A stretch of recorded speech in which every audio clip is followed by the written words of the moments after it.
வணக்கம் நண்பர்களே. நாம் அன்னைக்கு திருவள்ளுவரின் திருக்குறள்ல அறத்துப்பால் அதிகாரம் 4 அரண் வலியுறுத்தல் பற்றி பார்க்க போகிறோம். In English, the power of righteousness. Kural எண் 31. சிறப்பு ஈனும் செல்வமும் ஈனும் அறத்தினின் ஊங்கு ஆக்கம் எவனோ உயிர்க்கு. இந்த குறளின் விளக்கம்: அறம் 4 பேர் முன் நமக்கு மேன்மையை தரும், நல்ல செல்வத்தை கொடுக்கும். இத்தகைய அறத்தை காட்டிலும் மேன்மையானது நமக்கு உண்டா? In English, righteousness yields good reputation and wealth. Is there anything more precious? குறள் எண் 32. அறத்தினின் ஊங்கு ஆக்கமும் இல்லை, அதனை மறத்தலின் ஊங்கில்லை கேடு. இந்த குறளின் விளக்கம்: அறம் செய்வதை விட நன்மையும் இல்லை, அதை செய்ய மறப்பதை விட கெடுதியும் இல்லை. In English, rectitude is the most precious possession. There is nothing more pernicious than straying from it. குறள் எண் 33. ஒல்லும் வகையான அறவினை ஓவாதே, செல்லும் வாய் எல்லாஞ் செயல். இந்த குறளின் விளக்கம்: இடைவிடாமல் இயன்ற மட்டும் எல்லா இடங்களிலும் அறம் செயலை செய்க. In English, keep doing the morally right things in every possible manner wherever you go. குறள் எண் 34. மனத்துக்கண் மாசிலன் ஆதல் அனைத்து அரண் ஆகுல நீரப்பிற. இந்த குறளின் விளக்கம்: மனதளவில் குற்றமில்லாதவனாய் ஆகுக. அறம் என்பது அவ்வளவே. பிற வார்த்தை நடிப்பும் வாழ்க்கை வேடங்களுக்கும் மற்றவர் அறிய செய்யப்படும் ஆடம்பரங்களே. In English, true moral integrity lies in being flavorless in your thoughts. Everything else is loud and blatant posturing. குறள் எண் 35.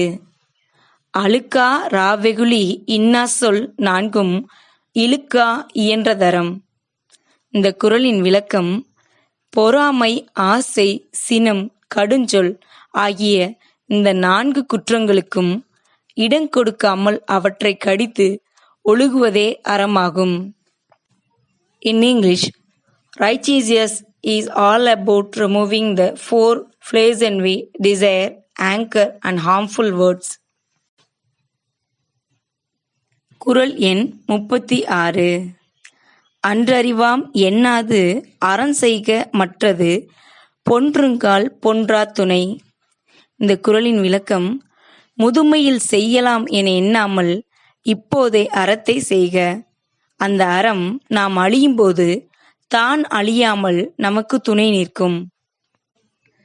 Do the righteous deeds now without waiting for senility to set in. They will remain your permanent companion then. குறள் எண் 37. அறத்தாறு இதுவென வேண்டா சிவிகை, பொறுத்தானோடு ஊர்ந்தான் இடை. இந்த குறளின் விளக்கம்: அறத்தை செய்வதால் வரும் பயன் இது என்ற நூல்களை கொண்டு மெய்ப்பிக்க வேண்டியது இல்லை. பல்லக்கை தூக்கிச் செல்பவனையும் அதில் பயணிப்பவனையும் கண்ட அளவில் பயனை அறியலாம். In English, one man lifting another on a palanquin can't be justified as the fruit of any superior moral deeds.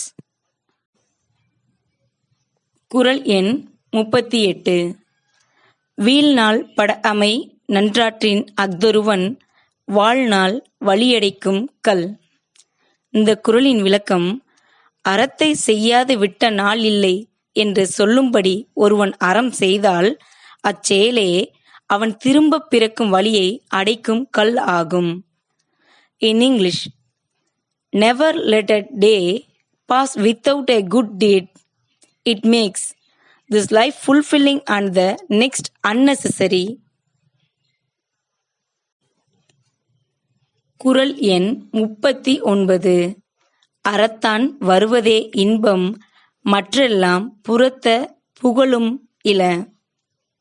இந்த குறளின் விளக்கம்: அறத்துடன் வருவதே இன்பம், பிற வழிகளில் வருவன துன்பமே, புகழும் ஆகா.